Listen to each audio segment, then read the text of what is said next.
Bonjour.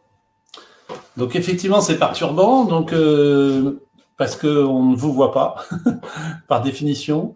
Normalement, on a accès à un chat que je vais arriver à trouver, qui vous permet de poser des questions. Mais je pense que les modérateurs me diront s'il y a un problème technique. Donc je m'appelle Gilles Pialou, je suis responsable d'un service de maladies infectieuses à l'hôpital Tenon, à Paris, dans le 20e. Membre des cellules de crise de notre groupe hospitalier sur le Covid. Voilà, je suis très content et assez ému de co-modérer avec Laetitia Altani qui va se présenter dans 2 secondes cette table ronde pour multiples raisons sur lesquelles on reviendra. D'abord, il y a des gens que je retrouve, et puis parce qu'effectivement, la question qui va y être abordée, notamment celle de la mondialisation, notamment celle de la construction en Afrique du phénomène Covid, et aussi le manque de passerelle entre le VIH, les leçons qui n'ont pas été prises de la lutte contre le VIH. Et je trouve que cette session est extrêmement je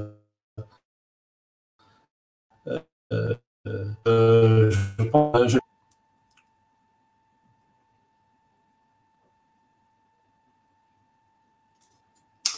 non, je vais directement Laetitia Altani. Normalement, elle n'a pas de caméra, mais elle a un micro. Bon, on va y arriver. Donc, je vais introduire, la première est connue de tout le monde, je pense, Alice Desclos, qui est anthropologue à l'IRD, qui est en poste actuellement à Dakar. Et si j'ai bien compris, c'est une vidéo qui se prépare, qui est une vidéo sur la mondialisation de l'information et la fabrique des opinions sur les traitements du Covid-19 en Afrique.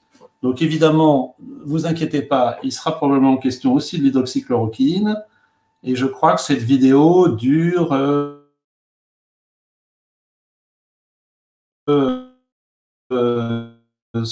5 minutes. Cette vidéo est prête.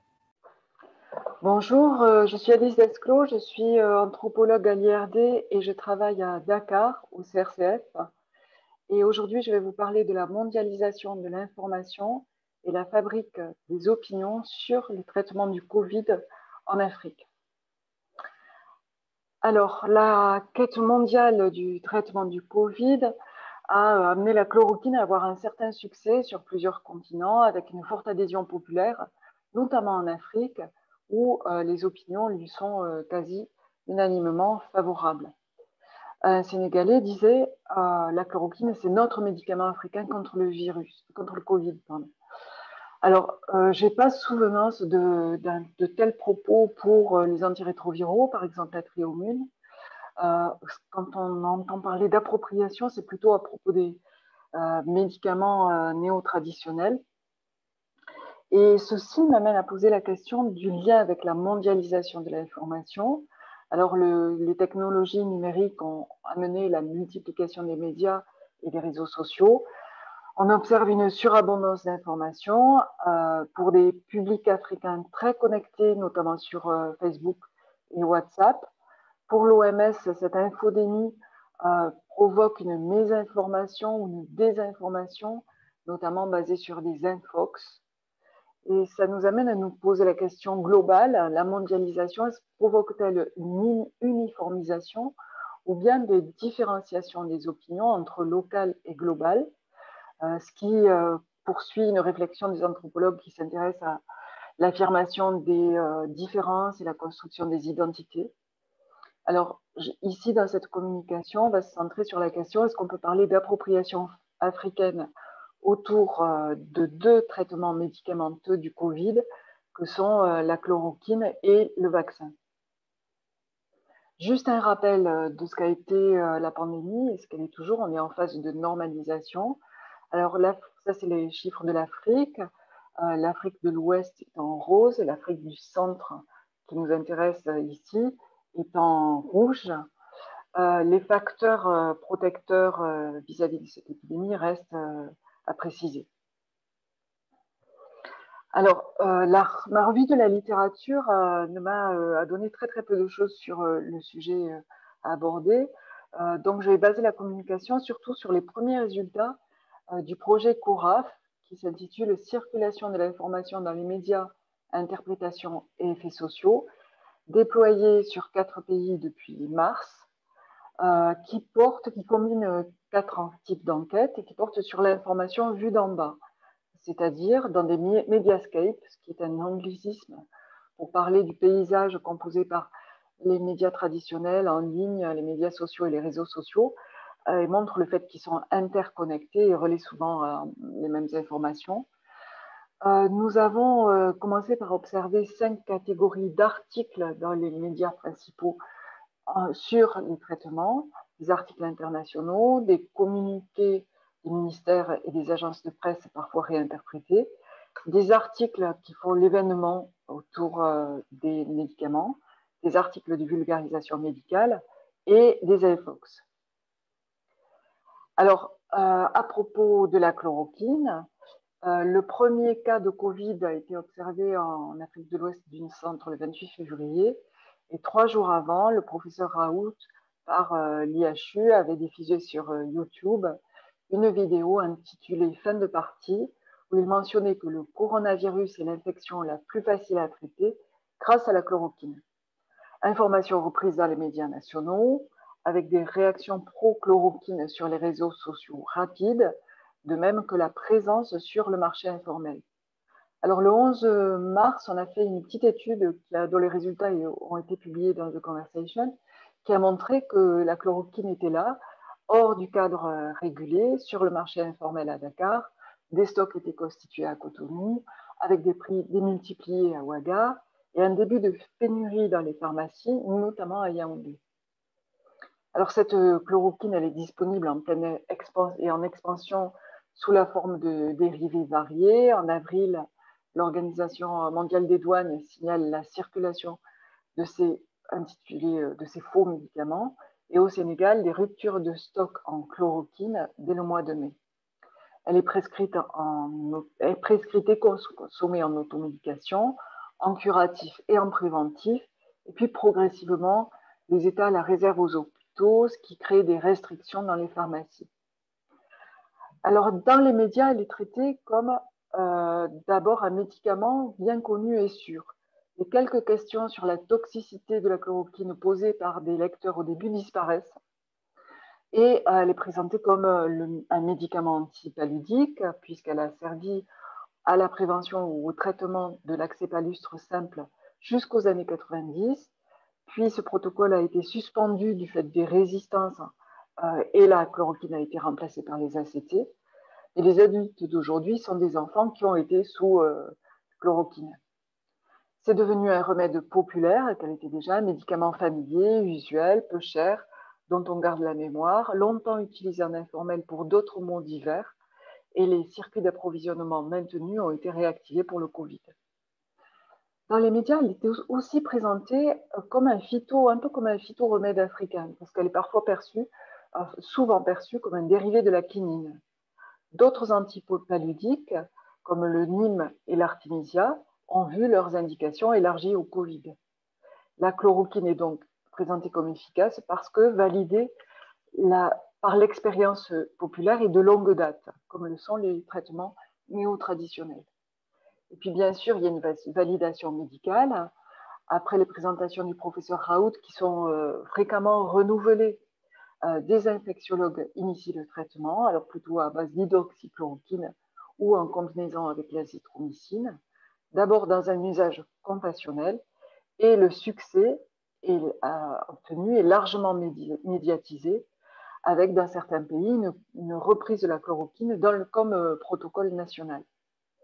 Alors, il y a même une africanisation du professeur Raoult, liée au fait qu'il est né au Sénégal et qu'il vient y travailler.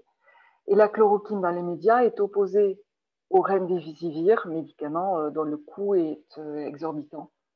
Enfin, la chloroquine fait l'objet de soutiens politiques au plus haut niveau, qui, quelques mois plus tard, vont aussi être des soutiens pro-Covid organiques.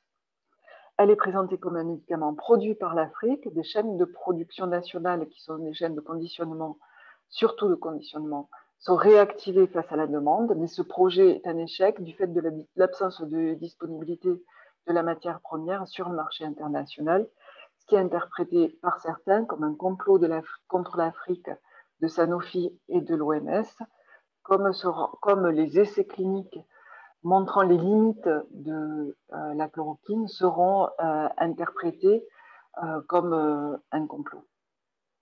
Alors passons maintenant au vaccin anti-Covid. Alors en octobre, on est en phase de préparation avec des essais vaccinaux en cours, une initiative pour l'accès économique au vaccin, une task force spécifique à OMS-AFRO qui soutient la préparation des pays et qui les appelle à favoriser l'acceptabilité des populations.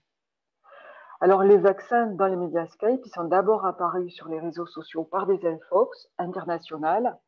Le professeur Raoult se serait prononcé contre le vaccin de Bill Gates, ce qu'il a démenti par la suite.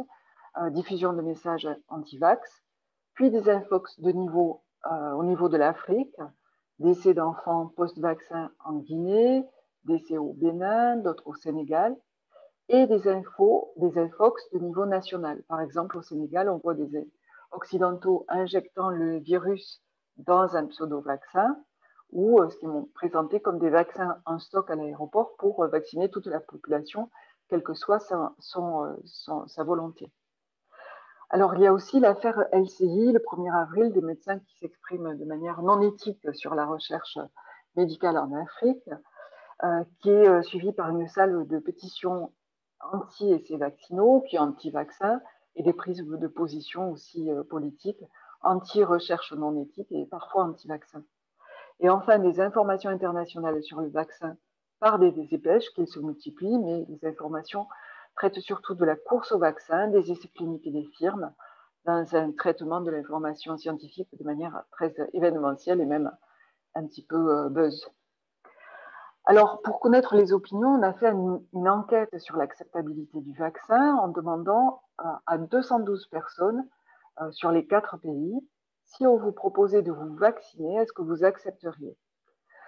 Alors, 60 à 65% ont dit non, 5 à 15% ont dit oui, et 20 à 30% ont dit peut-être, ça dépend. Les différences entre pays étaient minimes. Les opinions, elles ont été construites sur une diversité de logiques. Un certain nombre d'argumentaires bien fondés, solides, à la fois sur la fiabilité du vaccin, sur l'opportunité de la vaccination, des éléments en composite issus des infox, issus des messages d'influenceurs anti-vaccins, des éléments inscrits dans les représentations sociales et des éléments qui expriment des conditions pour l'adhésion au vaccin qui offrent des pistes pour travailler sur l'acceptabilité. Alors, si on se centre sur les refus, ils sont motivés par la dangerosité, notamment les effets secondaires qui seraient spécifiques ou pas du vaccin Covid, développé notamment par la mouvance anti-vax globale. L'idée que le vaccin, ce serait un support de complot. D'abord, le complot occidental contre les Africains pour réduire leur nombre en les stérilisant. On voit des interférences avec l'idée de contraception injectable, ou bien de complot des puissants, les États ou Bill Gates, pour contrôler les gens par des nanoparticules et par la 5G. Au refus motivé par des préférences pour d'autres stratégies endogènes comme la chloroquine ou les médicaments traditionnels, et crainte que les vaccins soient utilisés pour faire des tests sur les Africains. Les médias montrent des représentations de la recherche en 3 points. Les essais en Afrique sont perçus comme testant des vaccins destinés à l'Occident. Les représentations du cobaye comme objet d'une recherche non éthique ont été ravivées et renforcées par l'affaire LCI. Et à côté de ça, il y a une absence d'information sur la recherche vaccinale ou même médicale menée par les chercheurs et les institutions africaines, comme s'il n'y avait de recherche qu'internationale. Alors, en résumé, pour la chloroquine, c'est le remède africain qui protège l'Afrique contre le Covid, pas cher, connu de tous, disponible, avec des médias qui renforcent les représentations. Et en plus, validation par la médecine de pointe. qui est perçu comme le facteur de protection contre la pandémie. L'Afrique impaguée aurait été protégée par la chloroquine. Par opposition, le vaccin anti-Covid, c'est un produit pharmaceutique international qui suscite la méfiance, même s'il fait l'objet de fortes attentes, du fait du caractère inconnu, inquiétude, incertain, qui serait l'objet d'une recherche vaccinale a priori non éthique. Les Africains pourraient être impliqués essentiellement comme cobayes, peut-être à leur insu, avec un arrière-plan de discours complotistes et de messages au niveau global anti-vaccin. Alors, deux discussions en conclusion. Mondialisation de l'information et fabrique des opinions. Ces premiers résultats, bien sûr, ils sont à approfondir. Ils montrent que des technologies numériques, comme ailleurs, provoquent des polarisations des opinions sur des sujets scientifiques qui étaient autrefois cantonnés à l'espace médiatique et qui sont désormais débattus très largement. Les médiascapes africains, ils proposent de nombreux messages à propos de la science, des infox, du buzz, des prises de position, des avis d'influenceurs, mais peu d'informations scientifiques. Les articles sont imprégnés de représentations populaires, ce qui crée des convergences favorables à la chloroquine et défavorables au vaccin, et ce qui pose la question du leadership scientifique dans l'information dans ces pays. L'appropriation du vaccin reste à construire. Nos résultats proposent des pistes. Il faudrait savoir s'il s'agit d'éléments partageables à l'échelle de l'Afrique de l'Ouest ou du centre, de l'Afrique peut-être francophone. Et enfin, pour les experts VIH que vous êtes, il va falloir faire évoluer les représentations de la recherche, non seulement vaccinale mais médicale. On peut penser que les acquis de la recherche médicale pour le VIH en matière d'éthique et d'engagement communautaire en Afrique n'ont pas été transmis au-delà des milieux scientifiques VIH. Pourquoi et comment les mobiliser pour le Covid? Pour dépasser l'image du cobaye et rendre ce vaccin anti-Covid acceptable, il sera nécessaire d'engager les PVVIH experts africains pour développer la littératie en matière de recherche médicale. Donc je vous remercie, et je remercie mes collègues, avec mes collègues Rokounien, Blandine Villa, Marie Varlotto, Kouliasso et leurs équipes. Et je vous remercie pour votre patience et votre écoute. Alice, normalement, ben voilà, Laetitia Altani qui est plein cadre, ou presque, demi-cadre, et qui va pouvoir à la fois se présenter sur ses multiples casquettes et introduire notre ami Gabriel Girard après. Merci Gilles. Pour me présenter, non, je m'appelle Laetitia Atlanidio, voilà, je suis directrice de recherche à l'IRD et les multiples casquettes sont trouvables sur Internet. Mais par contre, il faut que tu parles mieux. Laetitia, on t'entend mal. Ah, vous m'entendez mieux maintenant ou pas? Voilà, je suis plus près de mon ordinateur. Je voulais... Les multiples casquettes, ce sera pour un autre jour. Je pense que là, je voulais surtout souligner l'intérêt de la présentation d'Alice. Et en particulier, aujourd'hui, on y reviendra très certainement. On vous encourage, Gilles et moi, à poser vos questions sur le chat. Là, il n'y en a pas encore. On vous encourage fortement à les poser. Et donc, grand intérêt de la présentation d'Alice, en particulier sur tout ce qui est hésitation vaccinale aujourd'hui. Je suis sûre qu'on y reviendra dans les discussions. Pour présenter rapidement Gabriel Girard. Gabriel Girard est sociologue, il est chargé de recherche à l'INSERM dans un laboratoire à Marseille, le CESTIM. Et il s'intéresse en particulier à la prévention du VIH et à la santé des minorités sexuelles et de genre. Ses travaux portent sur l'expérience du risque VIH, l'élaboration des politiques publiques dans ce domaine, mais aussi beaucoup sur les controverses autour de la médicalisation des outils de prévention, sur l'histoire des mobilisations face au VIH et sur la circulation du concept de santé communautaire. Alors aujourd'hui, il va nous parler des leçons bien ou mal apprises du VIH dans le Covid. Merci à toi, Gabriel. Bien, bonjour à tous et à toutes. Je suis très heureux de participer à cette session en ligne de l'AFRAVI 2020. Et puis sans plus tarder, je vais commencer ma présentation en partageant mon écran.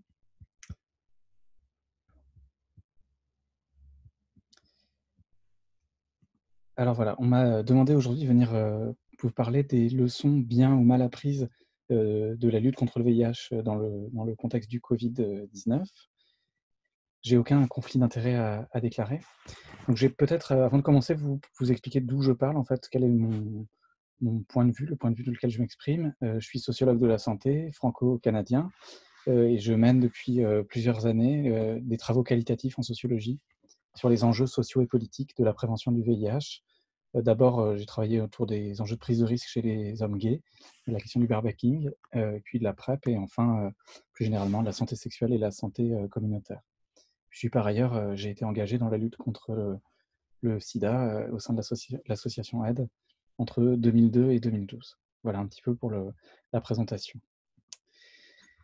Alors, pour en revenir à notre sujet, lutte contre le sida et Covid-19, je me suis demandé, quand on m'a fait cette proposition, est-ce que ce sont des parallèles utiles et intéressants à faire? C'est un sujet évidemment complexe parce qu'on parle d'épidémies très différentes dans leurs caractéristiques, dans leur développement, et qui, malgré le fait qu'elles ont des traits communs dans les réactions sociales qu'elles ont suscitées, elles se différencient largement.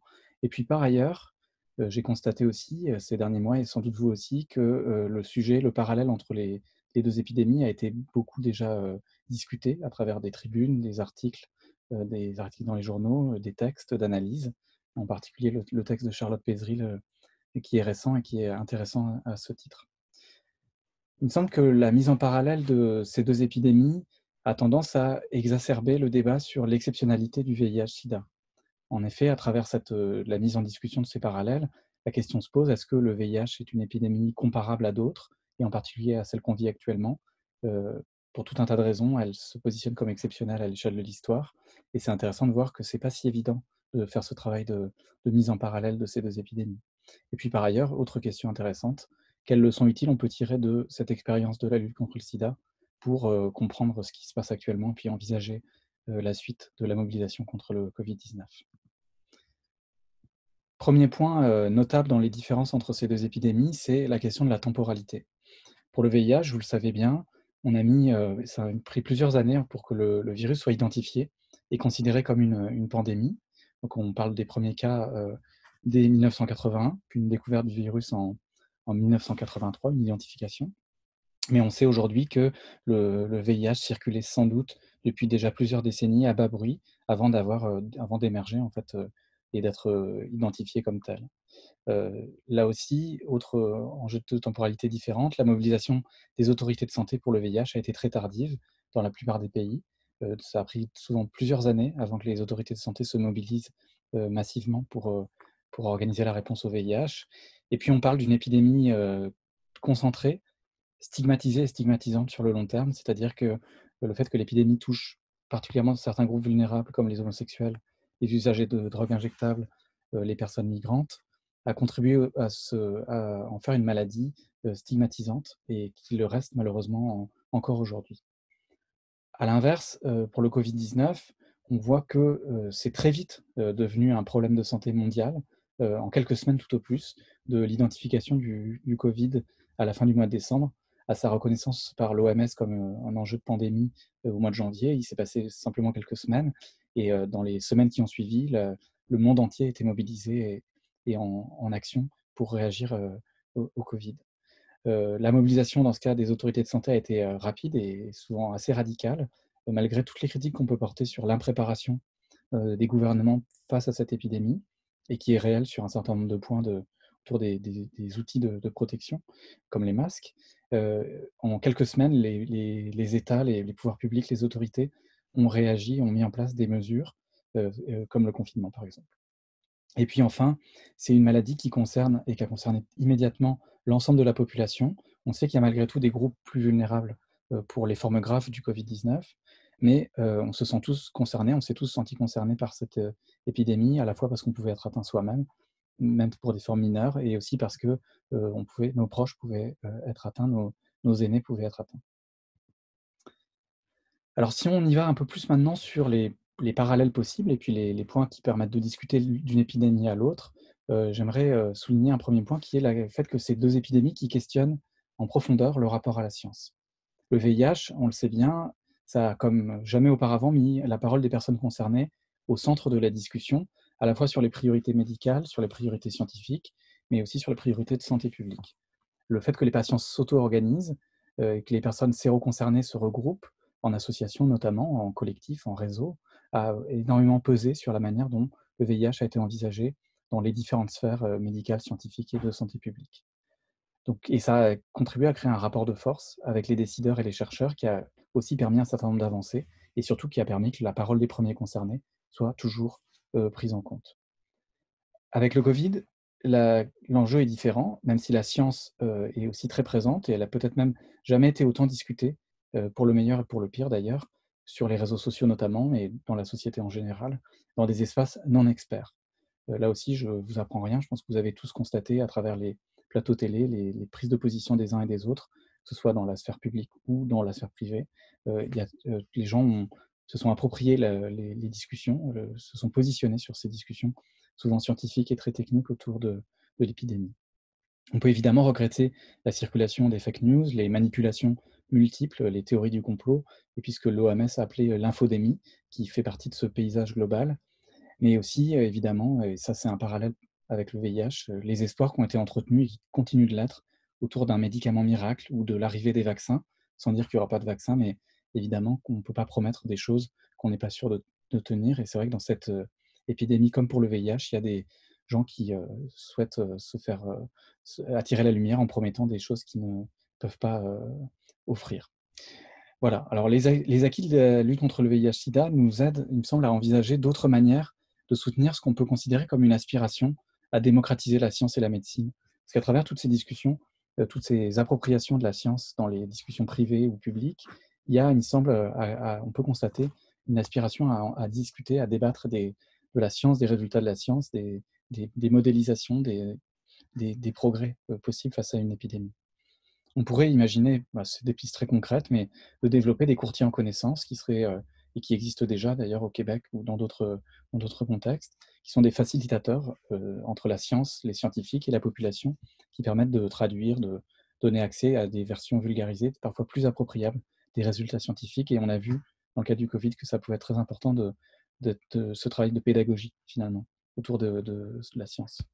Puis enfin, et ça c'est souvent c'est le rôle des sciences sociales, c'est de mieux comprendre les résistances et la défiance de la population, d'une partie de la population du moins, face à la science et face à la santé publique. Ça, c'est aussi quelque chose de très important et dans lequel le VIH a une longue histoire d'analyse, de compréhension, les sciences sociales sur le VIH, et je pense qu'on pourrait s'en inspirer. Deuxième point de comparaison intéressant et utile, le fait que ces deux épidémies questionnent fortement le rapport au risque. Et vous allez voir de quoi je veux parler. Le VIH a vu se développer, et vous le savez bien, un arsenal d'outils, de stratégies, d'information, de communication, ce qu'on appelle la prévention plus généralement, autour des enjeux de la transmission du virus et des moyens de s'en prémunir. Donc on a tout un tas d'actions qui vont de campagnes de communication à des actions de terrain en proximité avec les populations, la promotion des outils de prévention. Avec le Covid, on l'a vu aussi ces derniers mois, la gestion du risque, la question du risque plus largement, est devenue très vite un enjeu politique et un enjeu de confiance. La question s'est posée très vite de quels outils utiliser pour se protéger et avec quelle efficacité. Donc on pense à l'enjeu du masque, l'enjeu du gel hydroalcoolique, de la distanciation sociale, mais aussi très rapidement la question de la crédibilité des autorités de santé, la crédibilité des émetteurs de messages de prévention, notamment parce qu'il y a eu de la confusion à certains moments sur les priorités, sur les messages, et qui n'a pas arrangé la confiance en fait, que la population peut porter à ces messages-là, et qui pose aussi la question des relais efficaces, quels pourraient être les relais efficaces pour transmettre des messages de prévention, sachant qu'il y a une certaine défiance vis-à-vis des émetteurs officiels des campagnes. Alors, là aussi, il y a un acquis de la lutte contre le VIH. On sait grâce au VIH qu'une communication efficace en matière de prévention doit être à la fois adaptée culturellement, donc différenciée selon les contextes, selon les populations, peut-être selon les communautés, pour comprendre leur réalité.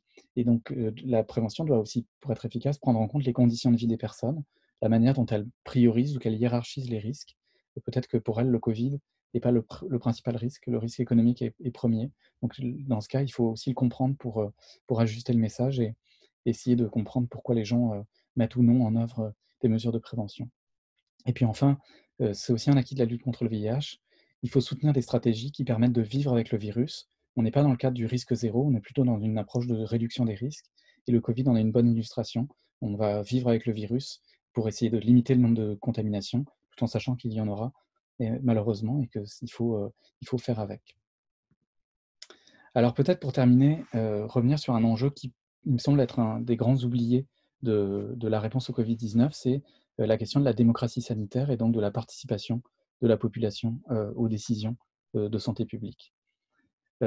Car finalement, en filigrane des enjeux de rapport à la science, de rapport au risque et à la prévention, on a vu que cette question de la participation de la société civile avait été vraiment un échec, ou en tout cas un raté. En tout cas, on peut mieux faire.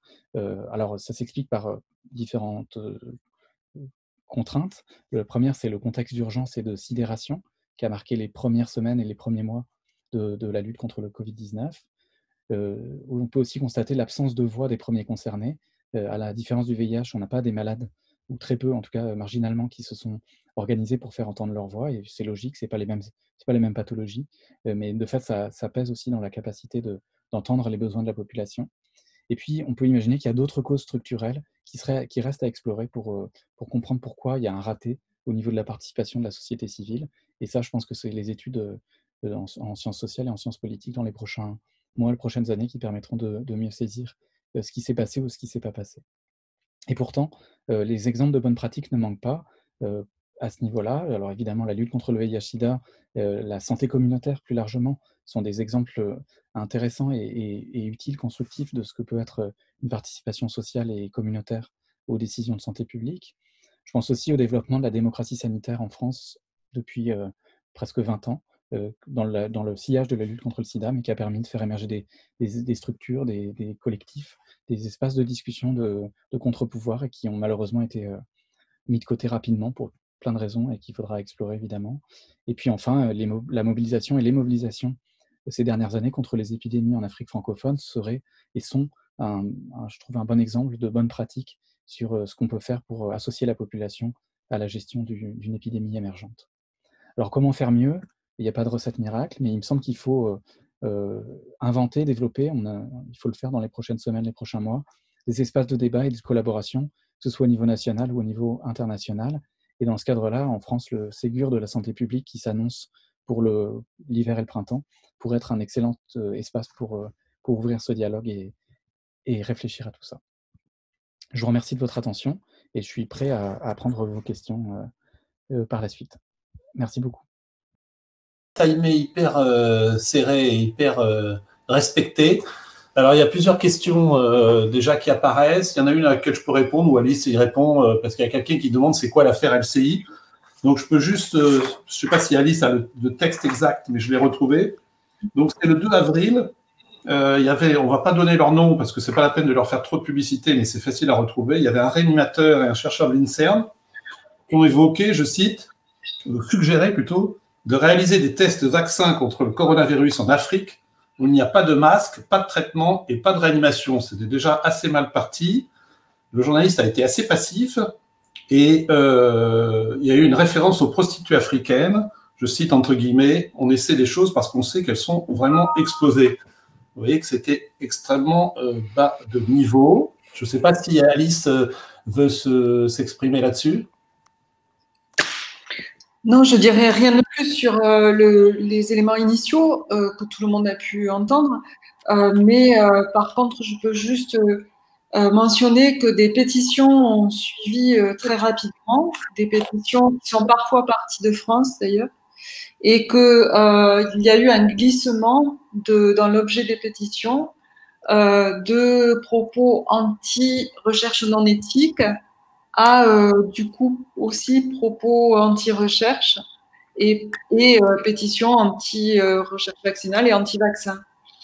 Et l'extrême diffusion a conduit à une sorte de réappropriation avec une surface sans doute immense par rapport aux propos initiaux, ce qui montrait bien que ces propos étaient révélateurs de représentation du rapport Nord-Sud dans lesquels la recherche médicale est perçue comme peut-être un outil de domination, mais en tout cas un outil, un monde extrêmement inégalitaire. Et ça m'amène presque à la conclusion de la présentation que je voulais faire. ça nous pose des questions à tous, nous qui travaillons dans la recherche médicale au Sud depuis des années. Comment se fait-il qu'on en soit là dans les représentations? Donc Gilles, je vous ai posé la question.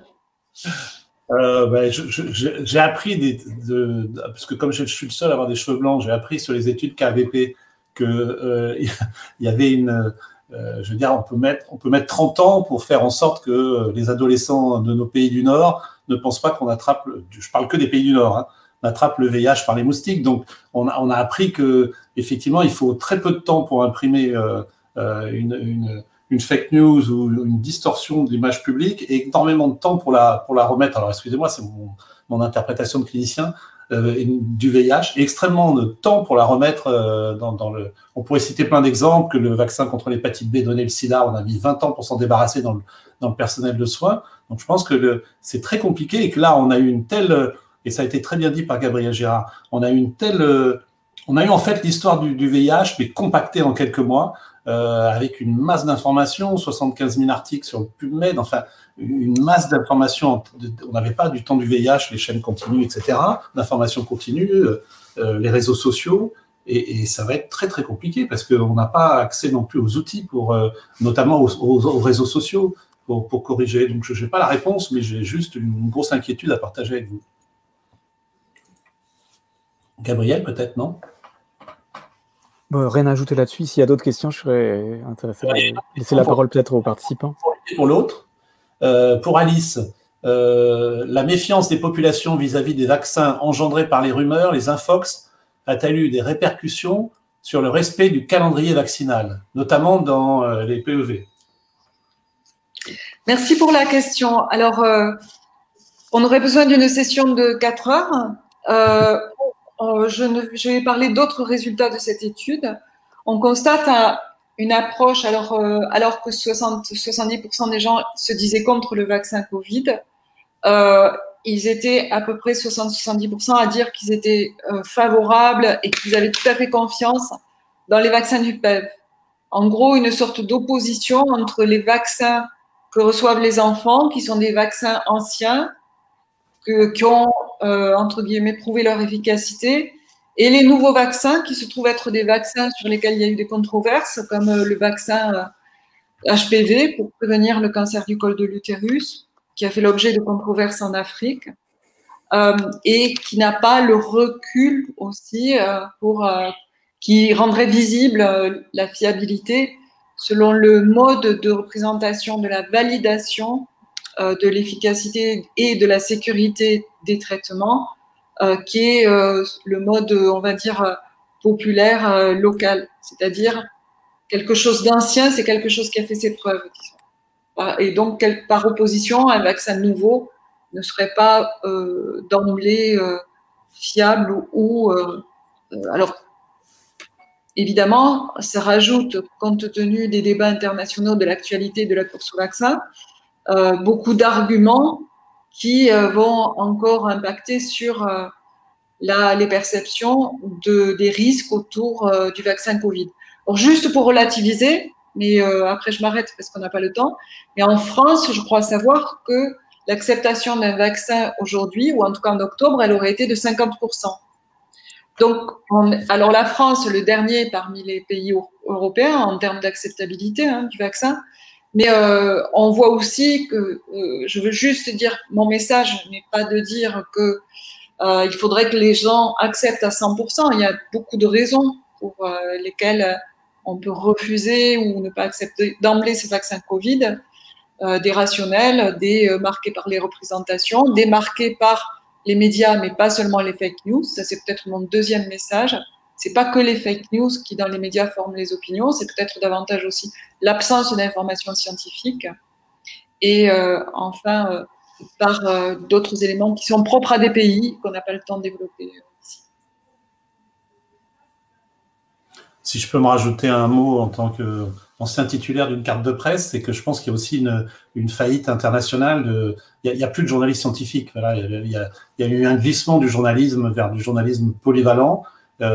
générale. Vous avez quelques journalistes en corps santé qui ont d'ailleurs souvent quelques dizaines d'années de métier.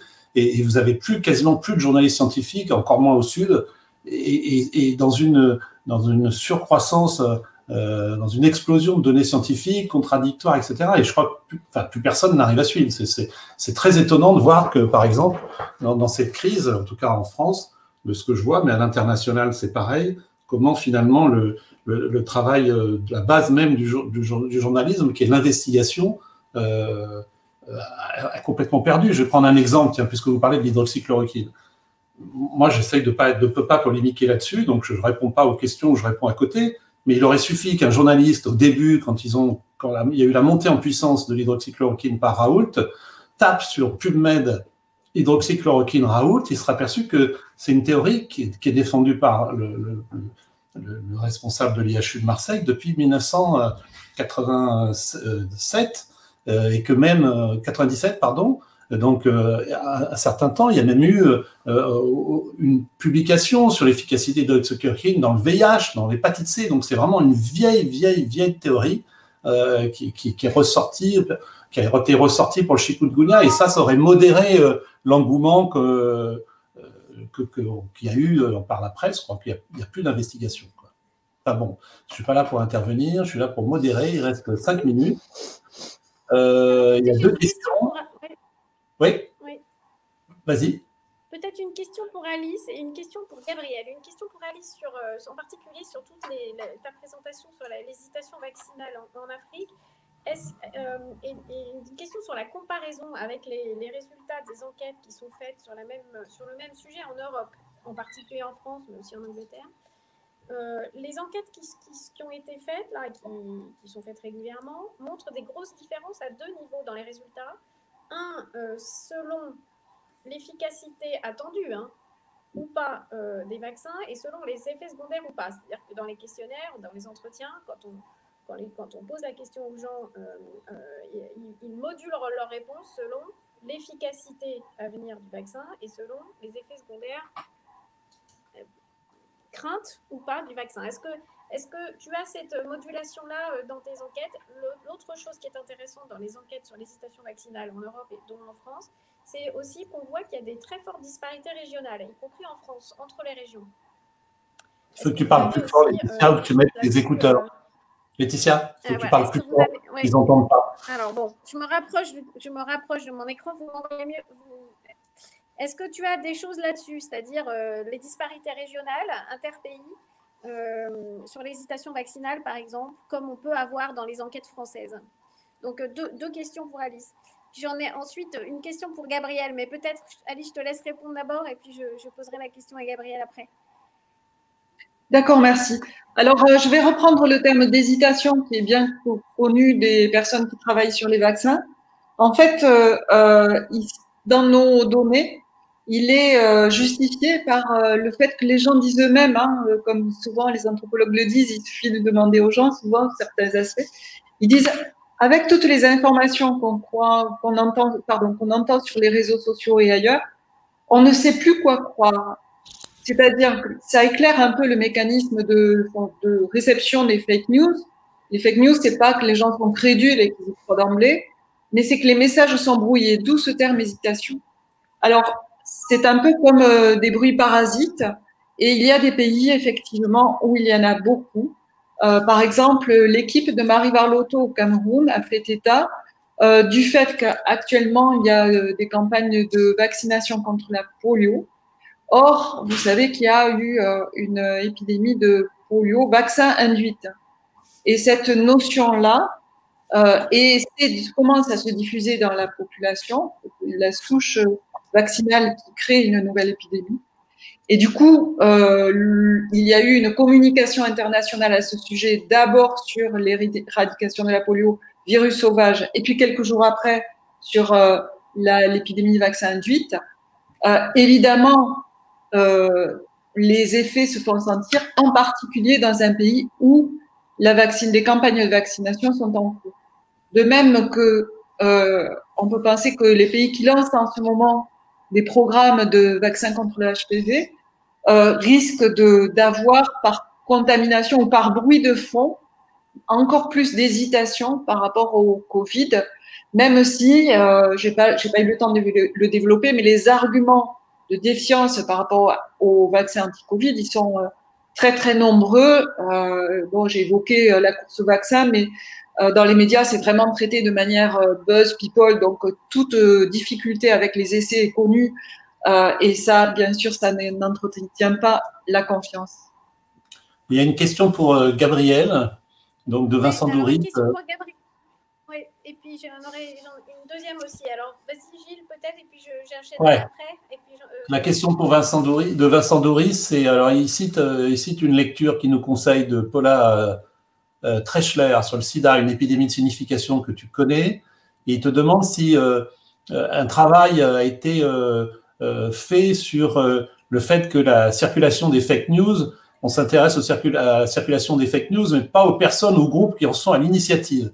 Il me semble que cela a été fait au Canada et en Suisse, mais pas encore en France, ou pas suffisamment. Voilà, quelle est ta réponse ? Excellente question, puis excellente référence que je conseille à tout le monde de lire sur l'épidémie de sida, mais qui, je trouve, nous parle beaucoup aujourd'hui. Effectivement, la recherche en sciences sociales se déploie progressivement sur ces terrains-là. Nous, souvent, en sciences sociales, on a besoin d'un peu de recul pour penser les choses. Alors évidemment, là, on est dans l'urgence, il faut avancer. Pour le coup, Laetitia, avec son équipe, a quand même développé des choses sur ce qui se joue, enfin, un peu comme Alice, sur ce qui se joue sur les réseaux sociaux. Alors, est-ce que ça permet d'aller plus finement sur qui sont les émetteurs, finalement, de ces fake news? Je ne sais pas. Mais sans doute qu'il y aura besoin de recherche qualitative pour compléter tout ça, pour aller investiguer en profondeur dans la société. Alors, moi, je pense que je suis à Marseille. Du coup, c'est sûr que tout ça, les discussions qu'on a depuis tout à l'heure autour de l'IHU, l'hydroxychloroquine, me font écho. Et je dirais que ce que Alice a constaté sur ces terrains ouest-africains, sur les représentations du professeur Raoult, etc., on pourrait faire exactement le même type d'enquête ici, parce que je pense qu'il y a beaucoup de représentations, de recherche d'un sauveur, etc., qui se posent. Donc bref, les épidémies de signification, évidemment, elles se rejouent, cette notion, elle se rejoue avec le Covid, et il y a la place pour des travaux de sciences sociales, et il faut se donner le temps aussi de les faire et de les mener soigneusement. Voilà, donc ça, je dirais, pour les prochains mois, prochaines semaines, prochains mois, c'est une belle feuille de route. Laetitia, et après on passe à autre chose. Et peut-être il ne nous reste plus beaucoup de temps, mais pour Gabriel aussi, le point que tu mentionnais à la fin de tes slides sur la démocratie sanitaire, oublié de la réponse au Covid-19, et puis et les raisons que tu mentionnes, contexte d'urgence et de sidération, absence de voix, est-ce que tu pourrais aller un tout petit peu plus loin, peut-être dans l'analyse des causes, tu es là au bout des lèvres, on le sent, parce que en effet c'est quelque chose qui est très marquant, et la sidération, l'urgence en mars-avril peut-être, mais on est en novembre, et donc dans l'analyse des causes structurelles que tu annonces, est-ce que tu peux nous en dire un tout petit peu plus aujourd'hui, parce qu'il y a un vrai enjeu là, en effet. Merci pour la question qui est vaste. Moi, je parle par ailleurs de mon point de vue d'observateur, de ce qui se joue. Je fais partie d'aucune instance particulière qui réfléchit à tout ça, mais la perception que j'ai, c'est qu'il y a du côté des politiques un manque d'éducation à ce que c'est la démocratie sanitaire. Donc peut-être que pour tout un tas de raisons, ils sont passés très vite, et voire ils ont complètement occulté l'idée qu'il y avait des instances, des structures, des cadres existants, des espaces de débat existants, et que ça pouvait et ça aurait dû aussi être passé par là, cette réflexion sur l'épidémie. Et puis ensuite, il me semble que, après, moi, je suis ma propre autocritique, parce que dans une présentation, on a tendance à aller vite, à raccourcir, etc. Je pense qu'on a aussi, et moi le premier, on manque de visibilité sur les initiatives qui se jouent actuellement sur le terrain. Je prends juste l'exemple de Grenoble, et ça pourrait être valoir ailleurs, où il y a un comité citoyen qui est en train de se mettre en place autour du Covid. Donc il y a des choses qui se font, il y a des choses qui tiennent compte de tous ces acquis et qui sont intéressants. Peut-être qu'on les visibilise pas assez, peut-être qu'on les perçoit pas assez. Donc voilà, donc, il y aurait cette double réponse qu'il n'y en ait pas vraiment une, mais moi j'ai l'impression qu'il y a quand même un déficit de culture, d'acculturation politique, de nos politiques à ces enjeux de démocratie sanitaire qui a joué fort. Mais toi, tu as sans doute une perception aussi très, très aiguë de ça, de ta place du Conseil scientifique. En tout cas, Grenoble est en effet très intéressant comme exemple. Il faut aussi regarder ce qui se passe actuellement à Marseille, à Bordeaux et à Strasbourg. C'est vraiment les 4 métropoles où se créent des comités citoyens sur Covid, avec des formules très différentes, et c'est vraiment c'est vraiment, il faut suivre ce qui se passe parce que c'est là que se passent aujourd'hui les choses les plus intéressantes. En tout cas, me semble-t-il, en matière de démocratie sanitaire sur Covid, puisqu'au niveau national, ça ne décolle pas.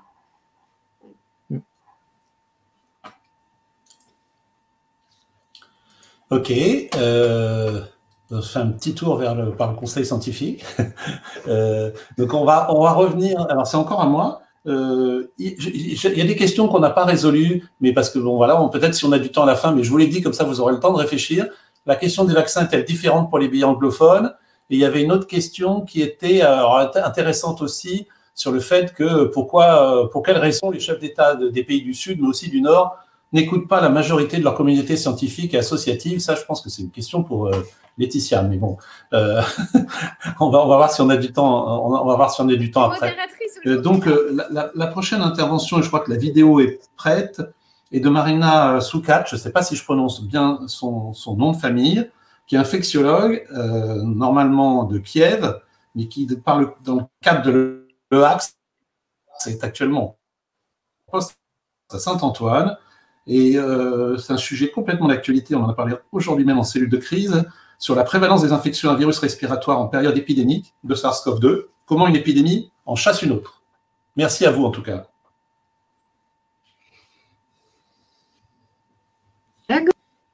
Je suis très heureuse de vous présenter les résultats d'une étude réalisée au sein du service de maladies infectieuses de l'hôpital de Saint-Antoine à Paris et intitulée « Prévalence des infections à virus respiratoire en période épidémique de SARS-CoV-2.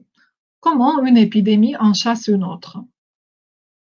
Fin décembre 2019, une épidémie de nouveau bêta-coronavirus SARS-CoV-2 a été signalée à Wuhan, en Chine. Le 11 mars 2020, l'Organisation mondiale de la santé a déclaré pandémique la diffusion de SARS-CoV-2 en recommandant de pratiquer de façon massive le dépistage du virus. Cette épidémie s'est installée alors que les épidémies hivernales de virus respiratoires classiques n'étaient pas encore achevées. Afin de mieux comprendre les étiologies des syndromes grippaux en période de COVID-19, nous avons analysé les prélèvements effectués dans un centre de dépistage hospitalier francilien au tout début de l'épidémie. La période d'étude s'est étendue du 28 février au 27 mars 2020. En France, la politique de dépistage au début de la pandémie a suggéré une restriction aux personnes symptomatiques présentant des facteurs de risque des formes graves de COVID-19, aux femmes enceintes, au personnel de santé et aux patients hospitalisés pour pneumopathie avec des signes de gravité.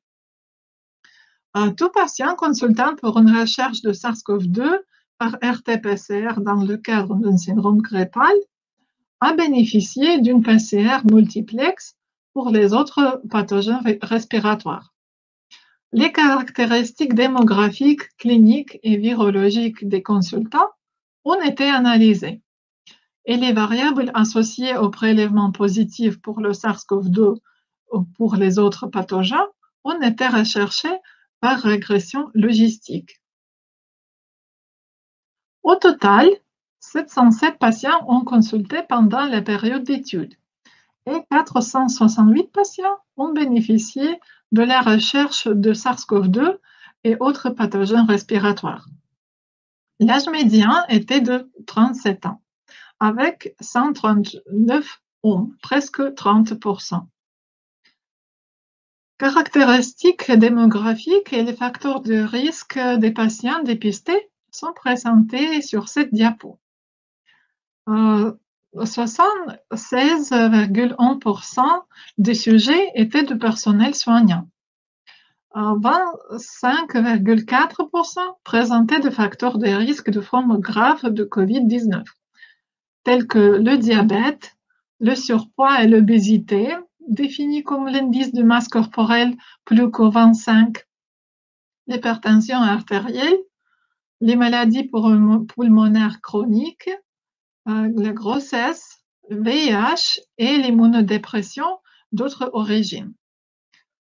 Aucune association n'a été trouvée en présence de facteurs de risque et de positivité au SARS-CoV-2, à l'exception du fait d'être un professionnel de santé. La prévalence de SARS-CoV-2 était de 37,4%. Et 37 sujets, presque 8%, étaient positifs pour d'autres pathogènes. Influenza, chez 13 consultants, métapneumovirus, chez 5 consultants, rhinovirus, chez 4 consultants, autre coronavirus, chez 3 consultants, adénovirus, chez 2 consultants, enterovirus, chez un consultant, mycoplasma, chez un consultant, et virus respiratoire syncytial, chez un consultant. Infection mixte hors SARS-CoV-2 était trouvée chez 5 consultants. À noter qu'aucun agent pathogène n'a été retrouvé chez 256 consultants. Les symptômes cliniques les plus fréquents chez les patients dépistés sont présentés sur cette diapo. Ce sont fièvre, toux grasse, pharyngite, rhinorrhée, dyspnée, anosmie, douleur thoracique, céphalée, frissons, myalgie et fatigue. Les symptômes d'anosmie, fièvre et céphalée étaient le plus fréquemment présentés chez sujets avec SARS-CoV-2 comparé aux autres pathogènes. 26,3% versus 2,7% pour anosmie, 78,9% versus 64,9% pour fièvre et 45,1% versus 29,7% pour céphalée. Tandis que la pharyngite était plus fréquente chez les patients porteurs d'autres virus. 24,3% versus 10,4%. Sur la période d'étude, la prévalence des virus respiratoires hors SARS-CoV-2 a régulièrement diminué, étant 26,4% la première semaine, 7,3% la deuxième semaine, 1,8% la troisième semaine, jusqu'à devenir nul la quatrième semaine. Et pour la conclusion, sur la période de mars 2020, alors que l'épidémie de SARS-CoV-2 a touché la France de plein fouet, les virus respiratoires classiques ont rapidement disparu, tandis que la COVID-19 touchait plus du tiers de personnes consultant pour un syndrome grippal dans un centre de dépistage hospitalier francilien. La triade anosmie, fièvre, céphalée a été beaucoup plus fréquemment retrouvée associée au SARS-CoV-2, aux autres virus respiratoires et peut constituer un tableau d'alerte en cas de nouvelle épidémie. Merci de votre attention.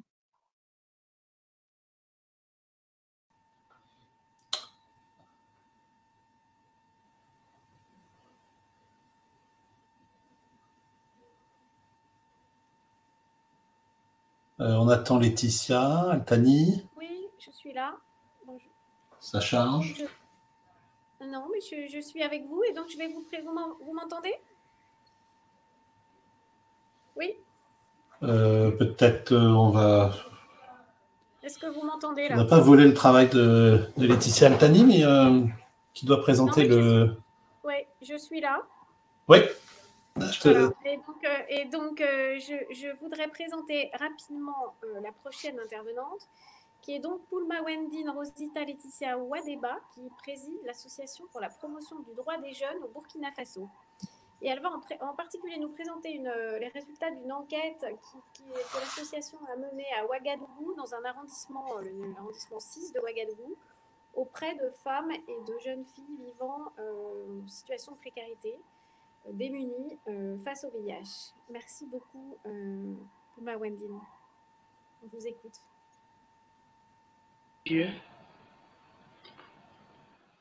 Je suis mademoiselle Wadeba Poulmawende Rosita Rikiel, présidente de l'Association pour la promotion des droits des jeunes.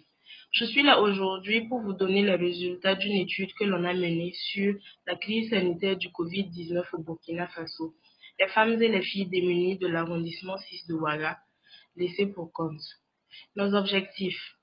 La crise sanitaire du Covid-19 que nous traversons a animé des débats enflammés pleins de contradictions qui allaient bon train à l'international sur la maladie, les traitements et surtout la meilleure façon d'aider les communautés à faire face à la pandémie.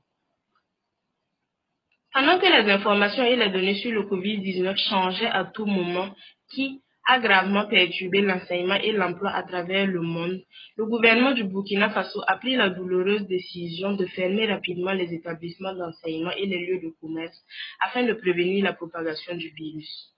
Face aux défis posés par le coronavirus, que révèlent les statistiques ou constats primaires chez les femmes et les filles, surtout celles en situation déjà précaire, la présente étude primaire nous situe. En matière de méthodes et matériel, une enquête situationnelle a touché 1200 filles étudiantes et 800 femmes du secteur informel dans la zone d'intervention de l'association. Elles ont répondu à un questionnaire confidentiel, anonyme et à choix multiples sur leurs pratiques préventives et les conséquences de la pandémie sur leur vie. L'analyse a été faite sur un tableau Excel. Nos résultats. 75% des personnes touchées estiment que le gouvernement a très insuffisamment fait pour protéger leur santé, leurs droits sexuels et leur subsistance.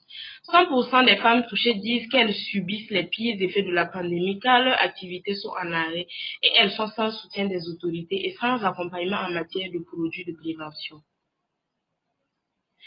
87% des étudiants disent que les autorités ont insisté sur la sérieuse menace que représente la pandémie sans apporter une assistance adéquate et appropriée, les laissant perdre leurs possibilités d'éducation, d'apprentissage et de formation, leur emploi informel et leurs efforts de suivi social et économique.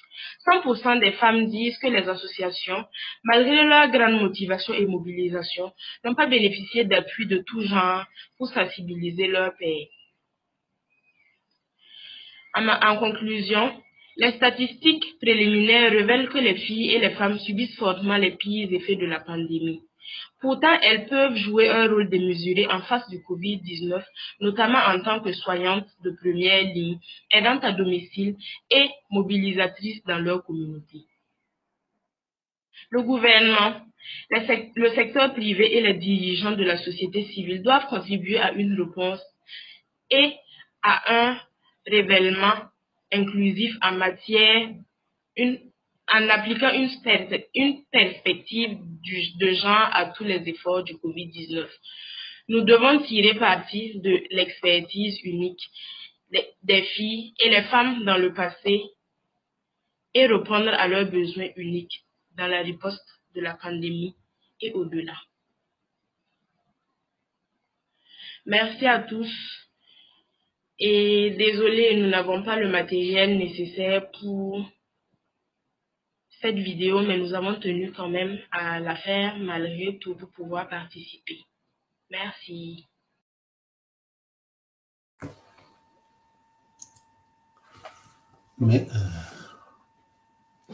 Donc, je crois que c'est à moi d'introduire la communication suivante. Donc, la communication suivante, après Rosita qui a des soucis avec son ordinateur, mais finalement, on a très très bien capté tout. C'est une communication de Anne Gosselin.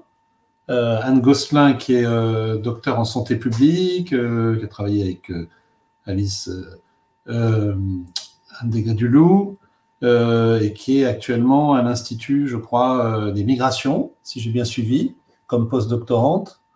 Et qui va nous faire une intervention sur les émigrés d'Afrique subsaharienne en situation de précarité face au Covid-19 et au confinement, une étude en méthode mixte nichée dans Makassi. Go vidéo, il y a marqué sur le chat.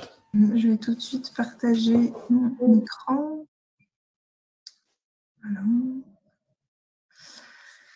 Eh bien, je voudrais commencer par remercier la FRAVI de nous donner l'opportunité de présenter ce travail.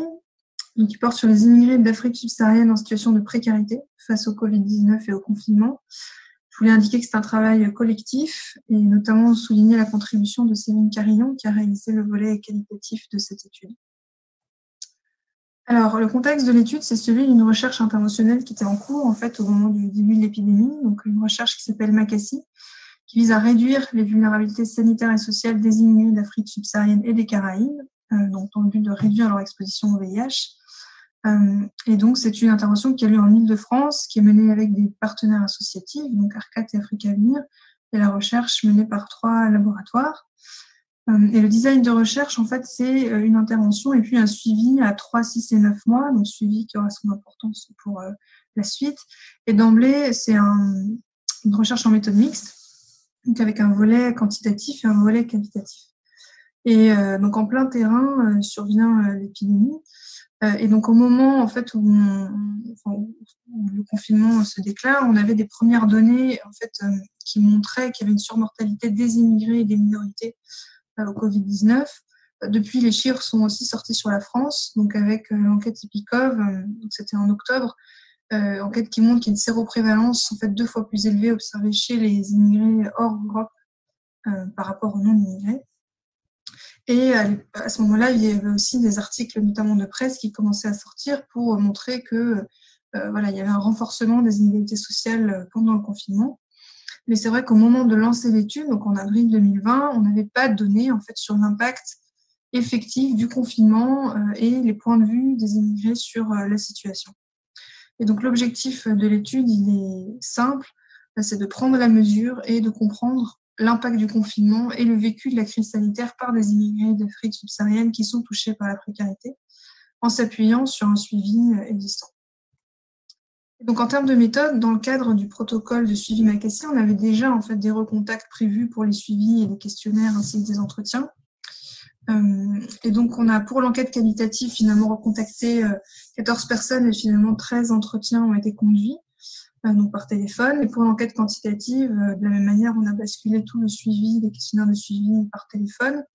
Et on a en fait des données longitudinales puisqu'on a interroger les personnes 3 mois avant le confinement et puis pendant le confinement, et donc ce qui nous permet de mesurer l'évolution de la situation sociale et de santé des personnes voilà, avant le confinement et pendant.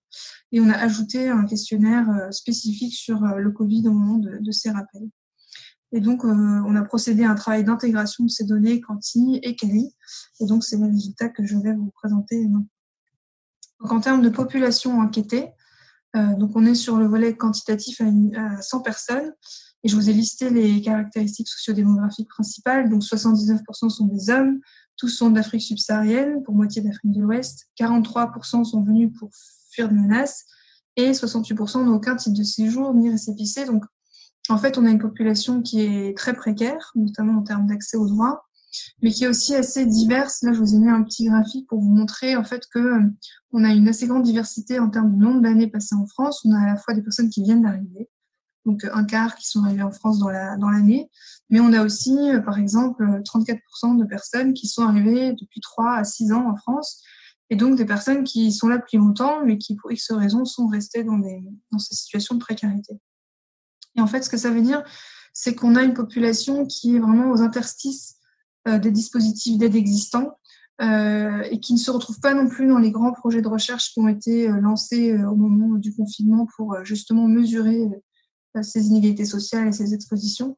Donc une population qui est vraiment peu visibilisée, en tout cas dans les études. Le premier grand résultat dont je voudrais parler, c'est la dégradation des conditions de vie pendant le confinement et la détérioration de la santé mentale. Donc, ce que vous voyez sur ce tableau, c'est précisément ces données longitudinales, donc avant le confinement, pendant le confinement, l'évolution de la proportion de personnes sans activité, des personnes hébergées et des scores de santé mentale dans MACASI. Donc, vous voyez que la proportion de personnes sans activité explose. Et en fait, celles qui ont gardé leur activité sont vraiment dans des métiers dits essentiels, type aide à la personne, etc. On a une augmentation des personnes qui sont hébergées par l'entourage. Et là, derrière cette augmentation, il y a à la fois des personnes qui ont dû quitter leur logement personnel parce qu'elles n'avaient plus les moyens de le garder, mais aussi des personnes qui ont quitté la rue, qui ont trouvé un hébergement, donc une certaine solidarité. Bon, le résultat, c'est qu'on a donc beaucoup plus de personnes hébergées et probablement dans des logements en surpeuplés. Et enfin, sur l'indicateur de santé mentale, même si on est à la limite de significativité en raison des petits effectifs, on a quand même une augmentation de la proportion des personnes en dépression sévère. On passe de 9 à 17%. Donc voilà, des niveaux assez importants.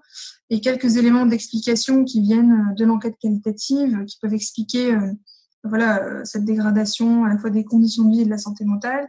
Donc des sources de revenus qui sont devenues inaccessibles, des réseaux en fait d'entraide informelle qui fonctionnaient avant le confinement qui ne fonctionnent plus, et des cohabitations qui sont étroitement confinées et sous tension, et en fait une détérioration des conditions de vie qui en fait accroît le stress lié à la contamination. Je vous ai mis des extraits d'entretien qui illustrent bien ce stress lié à la transmission dans des logements où on vit à beaucoup pendant le confinement. Le deuxième grand résultat, c'est des niveaux d'information hétérogènes sur le Covid-19, et hétérogènes en termes de type d'information. C'est-à-dire que dans l'enquête qualitative, ce qui a été montré, c'est vraiment qu'il y a une information sur les gestes barrières qui a été très largement diffusée, appropriée par les personnes, donc avec l'adoption de comportements préventifs, lavage de mains, gel hydroalcoolique, une observance très grande des mesures de confinement, donc avec des sorties très rares dans les règles, avec attestation et des adaptations vraiment à la marge, type sortir prendre l'air en bas de l'immeuble pour tenir le coup, mais vraiment une très grande observance, ce qui met un peu à mal les discours qu'on a entendus sur l'habitant des quartiers populaires qui ne respecterait pas les mesures de confinement. Donc ça, c'est une chose, mais en revanche, quand on parle de connaissances qui sont plus liées à la maladie elle-même et puis sur les mesures de soutien mises en place, là, des connaissances insuffisantes. Donc, par exemple, 29% des personnes déclarent qu'une personne sans symptômes ne peut pas transmettre, et 20% qui ne savent pas. Donc, clairement, un niveau insuffisant sur la transmission asymptomatique. Par exemple, aussi, le dernier point, plus de la moitié ignore que la durée de validité des titres de séjour a été prolongée, et 75% que la durée de validité des couvertures maladie a été prolongée. Donc, en plus, des mesures qui concernent ces personnes directement, qui sont en fait peu connues. Et enfin, le troisième grand résultat, donc sur le vécu de la crise sanitaire et du confinement. Alors, la première chose que les personnes expriment, c'est un cumul de difficultés. Donc, qui ressort là dans ce verbatim. Quand tu sors maintenant, ça fait deux problèmes, la maladie et la police. Et donc, effectivement, à la fois la peur de la maladie et la peur en permanence d'être expulsé parce que, à cause des contrôles liés au confinement et de l'absence de papier, notamment. Des inquiétudes assez prégnantes. On a interrogé dans le volet quantitatif les personnes sur leurs préoccupations majeures. Donc 41% répondent être inquiets de la maladie pour eux, pour leurs proches. 31% disent avoir des inquiétudes autour de la reprise du travail, de leur situation financière. Et 17% répondent qu'ils sont très inquiets des démarches qui ont été stoppées et la manière dont elles vont reprendre. Et de manière générale, dans les discours qu'on a recueillis, il y a une véritable inquiétude sur l'après, c'est-à-dire retrouver du travail, rembourser ses dettes parce que peut-être on a été hébergé, mais en fait c'est une dette, reprendre les démarches qui ont été interrompues, etc. Mais enfin, peut-être souligner aussi un renforcement des solidarités qui a été observé au niveau qualitatif, à la fois un soutien matériel, donc héberger des compatriotes qui n'étaient pas forcément hébergés là avant le confinement, un soutien économique, le fait que, par exemple, c'est la personne qui a le plus de ressources qui achète à manger dans un même logement pour tous, et un soutien moral avec des phrases du type on se réconforte, on s'aide, etc. Donc, je vous ai mis un dernier verbatim qui montre ce renforcement de la solidarité. Et donc, en conclusion, donc dans une population d'immigrés précaires souvent invisibilisée, comme je vous le disais, les conditions de vie et la santé mentale semblent s'être détériorées pendant le confinement, et le retour qu'on a du terrain actuel, puisque cette enquête elle a été menée vraiment pendant le confinement, les retours de terrain, c'est une précarisation qui dure dans le temps. Donc, les leçons à tirer dès aujourd'hui avec cette situation en France de couvre-feu, notamment en région parisienne, c'est qu'il y a une vraie difficulté autour des attestations et des contrôles pour les immigrés précaires. Mais au-delà de ça, et pour la suite, il y a quand même plusieurs leçons à tirer. Donc, la première, qui est de revoir les canaux de transmission des informations et des campagnes d'information, prendre en compte l'impact délétère des mesures restrictives pour les populations les plus précaires en termes de stress, et en particulier pour les personnes qui n'ont pas de titre de séjour. Et au-delà, il y a une question qui est sous-jacente aussi sur la manière de s'adresser à une population. Donc, voilà, on intègre les informations sur les gestes barrières, mais les autres informations n'arrivent pas. Et donc, nécessité peut-être d'aller vers une approche de réduction des risques et d'empowerment versus une approche plus restrictive. Voilà, je vous remercie et puis j'affiche le groupe Makassi à l'écran.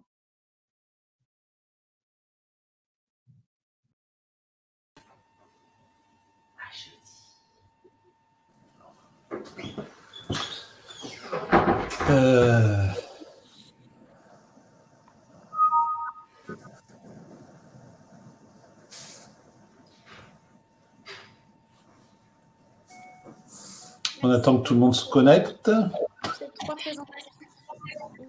Eh bien voilà, il y a tout le monde. C'est magnifique. Hein. Comment on a pu vécu avant ça? Pu vivre. Il n'y a pas de questions spécifiques, donc on va le faire entre nous, hein, pour l'instant en tout cas. Normalement, c'est Laetitia Altani qui devait modérer.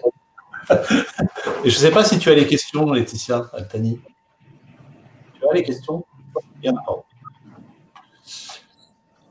Donc on va... Ah, on a perdu Laetitia Altani, elle ne bouge plus. Vous m'entendez? Oui. Oui. Ah, j'avais une question pour Anne Gosselin. J'ai aimé beaucoup votre intervention. D'abord parce que c'est une illustration concrète de ce qu'on n'arrête pas de dire, que cette maladie est extrêmement clivante sur le plan social. Et comme vous l'avez dit, Epicov est venu en rajouter avec des éléments. Et j'avais deux questions. C'est est-ce que... Mais alors bon, c'est une question de clinicien, hein, soyez indulgente. Est-ce que la situation française, si on compare justement avec les études britanniques, avec 17 millions de Britanniques pour lesquels on a croisé les données sociodémographiques et les données de santé, ce qu'on ne peut pas faire en France à part dans des études spécifiques et encore, est-ce que c'est quelque chose qui manque pour avancer sur votre sujet? Et j'ai une deuxième question sur, à un moment, vous êtes intervenu sur la question de la proximité, de la promiscuité, évidemment, qui influence considérablement la circulation du virus. Mais nous, qui sommes au 20e arrondissement, donc assez sollicités par la précarité, on a été très étonnés par ce que j'ai appelé la culpabilité de la contamination, qui est quelque chose qui n'est pas spécifique au Covid, mais que le Covid, avec voilà, dans mon bouquin, j'appelais ça le cluedo du cluster, où on cherche qui c'est qui a contaminé. Et j'avais l'impression, mais je ne sais pas si vous avez des données, que plus il y a de précarité, plus cette recherche est intensive à l'intérieur de la cellule familiale ou du groupe pour stigmatiser, entre guillemets, enfin, c'est pas le but, mais en stigmatisant le contaminateur, surtout quand il y a au bout un décès, une personne âgée, etc. Je voulais avoir votre opinion sur cette question de la chasse aux contaminateurs, si on peut dire. Alors sur votre première question, alors comparer, enfin voilà, par rapport aux données britanniques, nous qu'est-ce qu'on a et qu'est-ce qu'on peut en faire? Je pense que, alors Epicov, c'est sûr qu'on n'est pas sur 17 millions de personnes, je crois qu'il y a un peu plus de 20 000 personnes, mais ça croise quand même des données assez détaillées, sociales et démographiques et une séroprévalence. Donc je pense que là c'est les tout premiers résultats qui sortent, mais on pourra quand même sortir des choses intéressantes et assez en finesse sur les facteurs d'exposition, à mon sens. Et après, c'est vrai que nous, l'étude qu'on a faite, elle est beaucoup plus sur un groupe beaucoup plus particulier. Après, son intérêt, c'est que justement, je pense que ce groupe particulier ne se retrouvera pas dans ces grandes enquêtes parce qu'il s'agit de personnes extrêmement précaires, sans papier, etc. Donc, c'est avec cette approche complémentaire probablement qu'on pourra arriver à démêler les choses. Et sur la promiscuité, alors je pense que nous, on n'a pas posé de questions dans le volet quantitatif là-dessus, mais par contre, dans les entretiens qualitatifs, ce qui a été ce qu'on a recueilli comme discours, c'est plus, et je pense que c'est en lien avec ce que vous avez dit, c'est le fait de ne pas pouvoir se protéger en fait dans son propre logement, fait que forcément la peur liée aux allées et venues des personnes qui habitent avec soi dans un même logement, enfin voilà. Ces déplacements sont surveillés, on a des verbatims sur, voilà, il y a quelqu'un dans le logement qui continue à travailler, qui fait des livraisons, moi, comment je vais faire, etc. Et je pense que le fait même d'être dans un logement surpeuplé, enfin voilà, ça demanderait à être plus étayé et voilà, approfondi ce que je dis, mais l'impossibilité de se protéger fait que forcément le stress lié à la contamination est plus fort. En tout cas, c'est ce que j'ai pensé par rapport à quand vous avez posé votre question. Ok. Est-ce que il y a une question qui a été posée, mais si peut-être qu'il y a d'autres personnes qui veulent intervenir. On a perdu Laetitia, mais elle va revenir. Je vais vous poser la question là. Je pense qu'elle est au panel là, parce que c'est pas une question qui est ciblée. C'est quelqu'un de l'hôpital d'Assaoun, donc je pense que c'est au Togo. Comment les pays s'y prennent pour aider les gens qui ont perdu leur travail suite à cette pandémie? Qui veut répondre?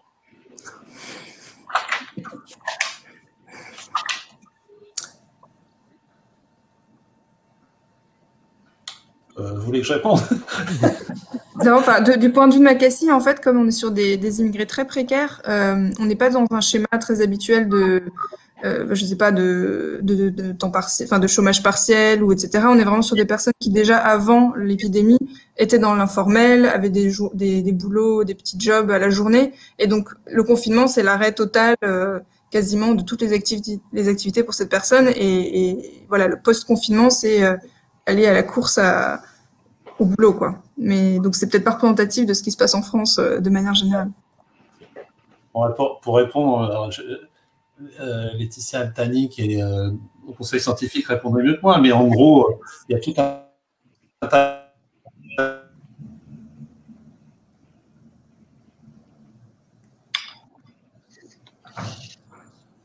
additionnels pour certaines professions. Il y a des prêts garantis par l'État. Il y a des prêts directs à l'État, il y a pris leur charge des loyers d'entreprise. Enfin bon, c'est vrai que l'économie française injecte dans la crise du Covid. Voilà, et comme vous le savez, le ministre de l'économie avait dit que c'était 15 milliards d'euros par mois de confinement. Donc voilà, c'est pour donner une réponse à nos amis d'ailleurs. Question pour Anne. Vous avez parlé de dépression sévère ou modérée. Avez-vous travaillé avec un psychiatre? Sinon, pouvez-vous nous décrire les différentes manifestations de cette dépression? Oui. Alors, j'ai pas du tout travaillé avec un psychiatre. On utilise un score, je l'ai peut-être pas dit ou mis sur le slide, qui s'appelle le PHQ-9, qui est un score validé de santé mentale et qui est en fait un score qui est utilisé pour des diagnostics rapides en fait. Et quand la personne passe un certain seuil de score, on dit qu'elle est en dépression sévère, mais en tout cas, c'est une indication pour un clinicien d'aller approfondir le diagnostic. Et c'est des questions qui portent vraiment à la fois sur l'anxiété et la dépression. Voilà, c'est le PHQ-9. Je ne sais pas si ça éclaire un peu la personne qui pose la question. Tout à fait. Ah, Laetitia est revenue. Non, elle est repartie. On off. Moi, j'avais une remarque et une question pour Marina Soukache. D'abord, merci, parce que j'ai compris que ce n'était pas votre langue maternelle. Non, je voulais juste vous donner une information que j'ai eue aujourd'hui, et puis je trouve que de temps en temps, il faut partager les bonnes nouvelles. En cellule de crise de notre groupe hospitalier, qui est très gros, parce que voilà, j'explique, c'est à Paris, il y a à la fois des hôpitaux, que la Pitié, Saint-Antoine, Quenon, etc. Et puis il y a des hôpitaux pédiatriques. Et il semblerait pas, c'est une dimension incroyable, c'est qu'il n'y a quasiment pas, alors là, le travail de Marina Soukache était sur l'adulte, mais il n'y a quasiment pas de bronchiolite de l'enfant en Ile-de-France et en France cette année, quasiment pas. À l'hôpital Trousseau, qui est un grand hôpital pédiatrique, je dis ça pour ceux qui nous écoutent de loin, il y a eu 3 patients au lieu de plusieurs centaines habituellement. Et c'est assez spectaculaire, parce que d'abord, c'est une bonne nouvelle et on n'en a pas tous les jours. Et la deuxième chose, c'est qu'on a probablement sous-estimé, alors ce n'est pas publié, j'ai discuté avec quelques pédiatres, mais on a sous-estimé probablement le rôle de l'adulte dans la transmission à l'enfant, et que probablement l'adulte, se protégeant par les mesures barrières, on n'a pas de bronchiolite. Voilà, tous ceux qui sont parents d'enfants et qui ont fait de la pédiatrie sachent que vraiment la bronchiolite, c'est une saloperie. Et ils sont à moins 80% à peu près des bronchiolites par rapport aux données habituelles hors Covid.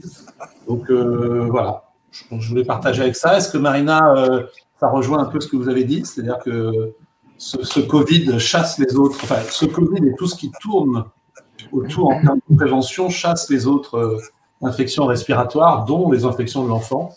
Est-ce que vous avez un un commentaire? Oui, peut-être. Je suis d'accord avec vous que les mesures barrières à propos de Covid, ils sont efficaces contre les autres pathogènes respiratoires. Et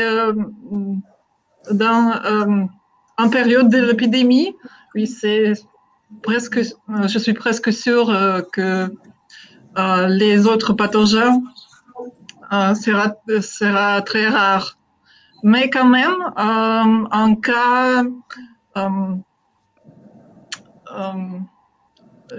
difficile, qui ont besoin de faire diagnostic différentiel, c'est possible d'utiliser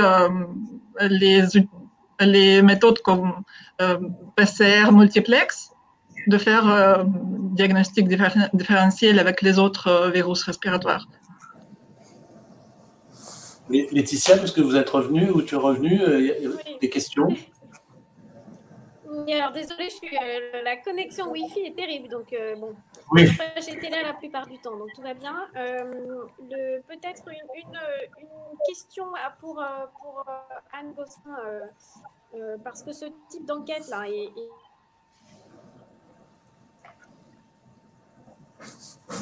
Aïe. On l'a reperdu. Covid-19, on a bien compris que vous avez utilisé finalement une enquête en cours et que vous avez profité, et c'est pour ça que vous avez pu démarrer si vite et que vous avez toute la méthodologie en place pour faire cette enquête sur Covid-19. Est-ce que vous avez une suite prévue, en particulier lors de cette nouvelle phase-là de confinement, semi-confinement? Et est-ce que vous avez l'intention de faire des enquêtes auprès d'une plus large population, plus que 100 personnes, sachant qu'une approche quanti et quali, comme vous le faites, est très compliquée, surtout auprès de ces populations en grande précarité. Mais ce type de données est essentiel aujourd'hui, et donc je voulais savoir un peu où vous en êtes là aujourd'hui, pour élargir et poursuivre l'enquête. En fait, merci pour cette question. En fait, on a deux options sur la table qui sont soit de refaire un peu la même chose, c'est-à-dire réinterroger les personnes qu'on aurait dû interroger de toute manière, mais comme on l'a dit, ça fait quand même peu de personnes, enfin voilà, 100 personnes au niveau quantitatif, c'est assez limité. Ou alors réinterroger l'ensemble des personnes de Makassi. Donc là, on est sur plus 600, 700 personnes en tout cas. Mais en fait, c'est une décision qu'on doit prendre tout bientôt, donc avec tout le groupe de recherche. Donc, je ne sais pas encore quelle sera la suite, parce que tout ça repose évidemment sur les mêmes équipes avec les mêmes budgets, etc. Donc voilà, c'est un effort de recherche à faire en plus, et on va décider tout bientôt si on fait une deuxième vague, deuxième confinement auprès des participants de Makassi ou pas. Ça serait intéressant. Ça serait intéressant. Non, mais parce qu'il y a probablement un effet additif, de la vague sur l'autre, notamment sur la précarité. C'est clair. Tout à fait. Est-ce qu'il y a d'autres questions? Laetitia, vous acceptez de faire la conclusion? Oui, alors votre conclusion, voilà, j'ai été là. Allô? Oui, c'est bon, oui. Le son est là? On vous entend. Parfait. Peut-être une conclusion rapide, puisque c'est l'heure, mais j'ai trouvé particulièrement intéressant d'avoir...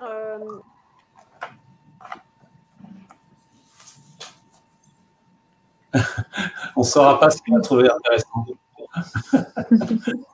Non, moi j'ai trouvé ça très construit avant qu'elle revienne. J'ai trouvé ça très construit sur notamment les balances nord-sud, les balances précarité versus sécurité des personnes. On était vraiment à la fois dans la réflexion, dans le pratico-pratique, mais on a tous le même point de vue, c'est qu'on est dans un modèle dynamique. Et je crois que c'est Alice Desclos qui a dit, ou Gabriel Girac, tous les deux, vous avez dit qu'on a besoin de temps en sciences sociales, et là, vous n'avez pas de temps. Il faut réfléchir en temps réel, parce que, non, mais c'est vrai, c'est un exercice qu'on aura pensé chacun, peut-être ne jamais vivre. espèce de crise qui dure comme ça. Et en général, on a des crises aiguës. Et là, on est dans le Ebola. Enfin, c'est pas Ebola, mais je veux dire dans quelque chose dans le SRAS qui perdurerait, quoi. Et ça nous oblige à bouger les modèles et à nous adapter. Je trouve ça très intéressant. Et effectivement, heureusement qu'il y a des gens qui reviennent sur les leçons qu'on n'a pas tirées, notamment du VIH.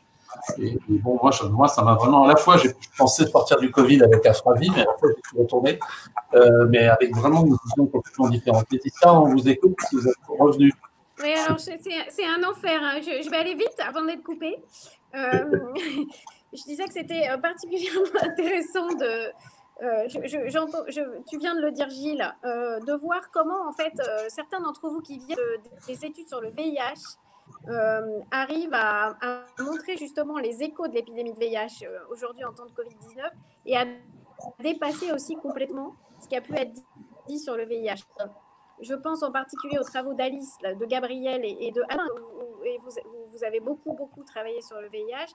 Et ce que vous montrez, que ce soit sur l'Afrique ou sur la France pour d'autres, permet à la fois de questionner ce qui se trame là aujourd'hui, par exemple Gabriel sur la démocratie sanitaire, hein, et puis aussi beaucoup de s'inspirer, par exemple sur les rumeurs en temps d'épidémie, à la fois de l'expérience du VIH, mais aussi d'Ebola, mais aussi d'H1N1 et des épidémies précédentes. Tout comme avec Anne, cette enquête auprès de populations migrantes en situation de grande précarité a été réalisée finalement grâce à une enquête préexistante sur le VIH et a permis là de récolter des données qui sont particulièrement utiles dans la réponse à Covid-19 parce que les personnes en situation de grande précarité sont avec les seniors, celles qui sont le plus affectées par Covid-19 et qui en décèdent. Donc ce type d'enquête est particulièrement nécessaire aussi. Donc des échos très différents, mais on voit bien la force de la recherche inspirée venant du VIH aujourd'hui en temps de Covid. Ouf, j'ai réussi à pas être coupée. Bravo. Et en plus, c'était très fluide. Bon, ben merci à vous. Je suis lancée. À vous tous. Merci à tous, surtout à tous les intervenants. Merci à tous ceux qui sont derrière. Merci beaucoup. Et voilà, vous pouvez remettre vos Merci à Laetitia Clavel. Au revoir. Merci. Au revoir. Au revoir.